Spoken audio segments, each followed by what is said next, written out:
Hüdapar Sürüç İlçe Başkanı Yunus Fidan. Teşkilat olarak her zaman olduğu gibi çiftçilerimizin yanında olmaya devam ediyoruz. Sürüç ilçemize çiftçilik yapan İbrahim Halil Sezer kardeşimizin misafiri olduk bugün.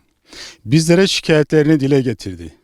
Artan maliyetlerden dolayı müzdarip olduğunu, tarlanın yarısını boş bırakıp ancak bir kısmını ektiğini söyledi. Mazotun pahalı olduğunu ve suyun gerçekten çok yüksek bir fiyatta olduğunu dile getirdi. Dönüm başına 3.700 lira para ediyor. Veriminin %30'u ne yazık ki bu suya gidiyor. Peki bu vatandaş nasıl geçinecek? Nasıl bu verim elde edecek? Kime çalışıyor? Çalıştığı ücretini ne yazık ki alamıyor bu vatandaş. Bu konuda ciddi manada bir mağduriyet yaşanıyor. Sesimizi duyun, sesimize kulak verin, çiftçimizin yanında olalım, çiftçimize destek verelim. Çiftçi demek gerçekten üretim demektir. Eğer üretim olmasa kalkınma olmaz.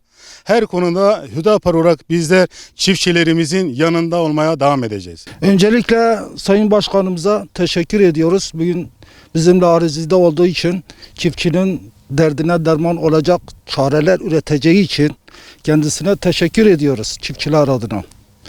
Bugün Türkiye'de çiftçilik demek ölmüş bir meslek demektir. Bizler gübreciye, ilaç satan firmalara ve Topçu Gündaş'a çalışır bir duruma gelmişiz. Yani kendi toprağımızda maraba durumuna düşmüşüz. 3-4 seneye kadar evvel her taraf yemyeşildi. Mısır ekiyorduk, pamuk ekiyorduk.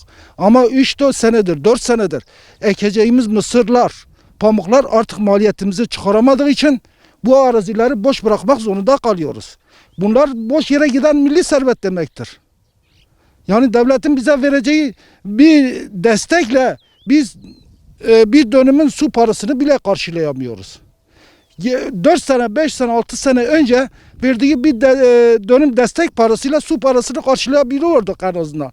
Ama bugün onun 1/4'ünü karşılayamıyoruz.